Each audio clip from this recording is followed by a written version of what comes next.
Ukraine's President Volodymyr Zelenskyy has warned that Russia may be preparing strikes on government buildings in Kyiv, using disinformation as a pretext.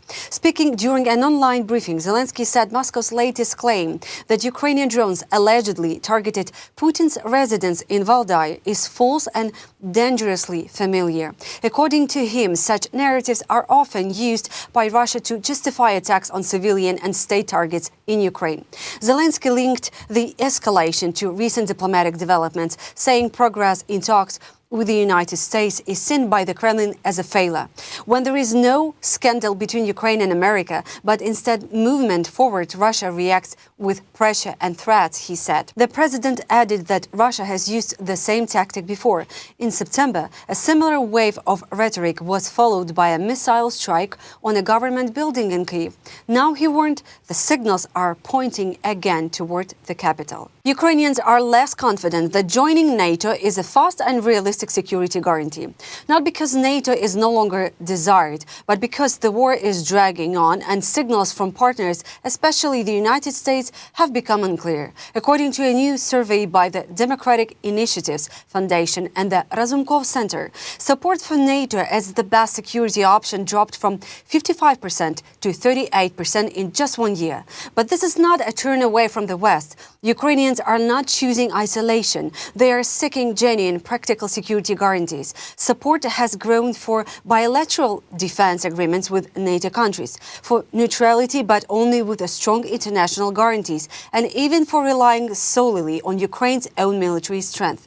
The picture differs by region. Support for NATO remains strongest in western Ukraine. In the south and east, doubt is higher and uncertainty more common, reflecting a harsher, more immediate experience of the war. Sociologists are clear. This is not a shift in values, but a loss of illusions. Ukrainians have not given up on NATO. They are questioning how real and how fast that path truly is. The Kremlin has set Ukrainians' withdrawal from the Donetsk regions as a condition for a ceasefire following talks between Volodymyr Zelenskyy and Donald Trump in the United States. Moscow says Ukrainian forces must leave the administrative borders of Donbas, while refusing to clarify whether the same demand applies to the Kherson and Zaporizhia regions.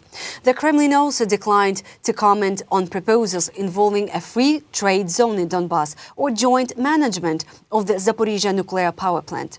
Ukraine, meanwhile, says any peace process must be judged not by statements, but by actions. President Zelenskyy confirmed that all 20 points of Ukraine's peace plan were discussed during Trump's recent phone call with Putin, stressing that Russia's words must be matched by real steps on the ground. Peace talks on Russia's war against Ukraine are still very far from being finished. This is what Polish Prime Minister Donald Tusk says. According to him, Ukraine and the West would lose this confrontation if Russia manages to divide them and impose its own terms of peace. That, he stresses, must not be allowed. At the same time, Tusk called as a positive signal that the United States has confirmed its readiness to take part in security guarantees for Ukraine.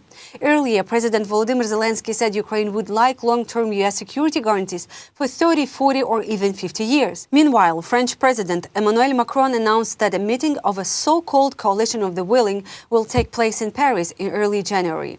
The goal is to agree on concrete security contributions for Ukraine. In Kyiv, reactions to the latest international peace talks are marked by caution rather than optimism. After meetings involving Trump and Zelenskyy, many Ukrainians say dialogue matters, but trust in Russia does not exist.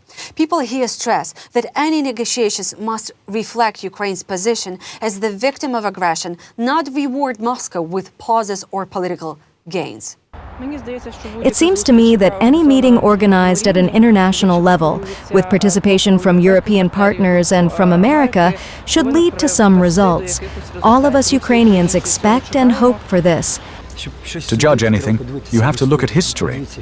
Look at what he did in Georgia, in Syria, in Abkhazia, in Chechnya, and in our Ukraine. How can we expect anything different from a person who has overturned hope and trust more than once? This is a sick person. He wants to stay in power at the expense of any victims, his own and others. There will be no peace.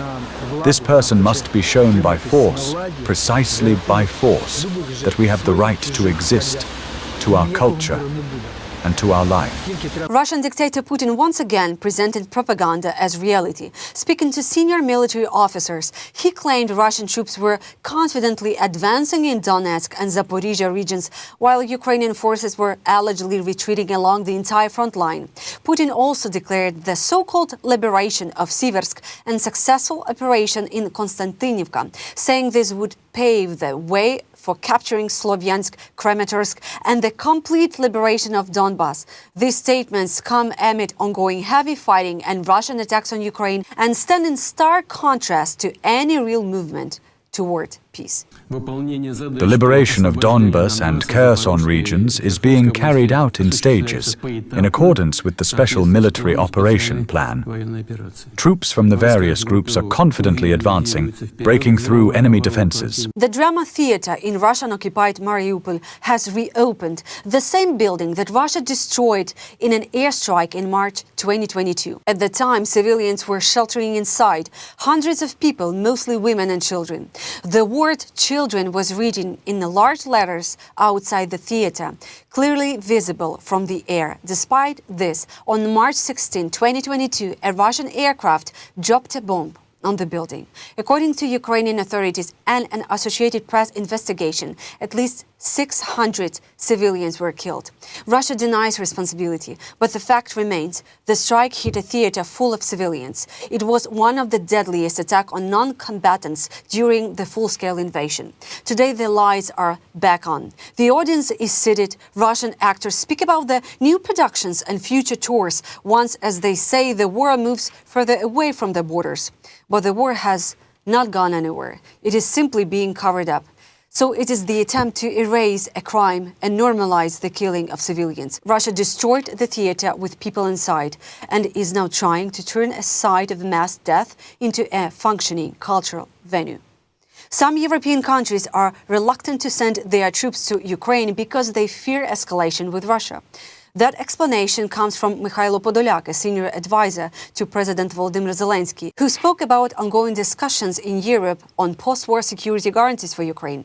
According to Podolyak, European leaders are debating the possible deployment of international military contingents in Ukraine after the war as a way to deter Russia from launching another invasion. He said Ukraine should not be left alone to secure Europe's eastern border. Podolyak noted that while some countries understand this and are ready to participate, others prefer a more cautious approach, viewing the war as a distant or abstract and worrying that any military presence could provoke escalation. He added that several countries, including France, Germany, and the United Kingdom and Turkey, have previously expressed readiness to consider sending peacekeeping missions and forces to Ukraine once the war ends. A Russian cargo vessel that sank in the Mediterranean Sea in late 2024 was carrying a far more dangerous cargo than officially declared: 2 nuclear reactors bound for North Korea. Spanish investigators say the ship Ursa Major was transporting a strategic nuclear technology allegedly destined for the regime of Kim Jong-un, according to an investigation reported by La Verdad. The vessels were sailing an unusual route from St. Petersburg to Vladivostok via the Mediterranean and was part of Russia's so-called shadow fleet, ships used to bypass international sanctions. The captain claimed the ship was carrying empty containers and port equipment, but aerial images revealed heavy, undeclared cargo containers on deck. On December 22, the ship abruptly changed course and lost propulsion. A distress signal was sent the following day about 60 nautical miles off the Spanish coast. Damage inspections showed a hole in the hull with a metal band inward, pointing to an external strike rather than an internal explosion. Spanish authorities believe the incident may have been aimed at disrupting a covert transfer of nuclear technology. Tensions escalated when a Russian landing ship arrived in the area and ordered nearby vessels to leave.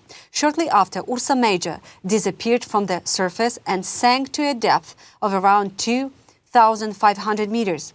Seismographs recorded vibrations consistent with a low-yield underwater detonation. A Russian oceanographic vessel later arrived at the site, raising suspicion that Moscow was attempting to destroy or conceal remnants of the secret cargo. That's all for now. For more content, please subscribe.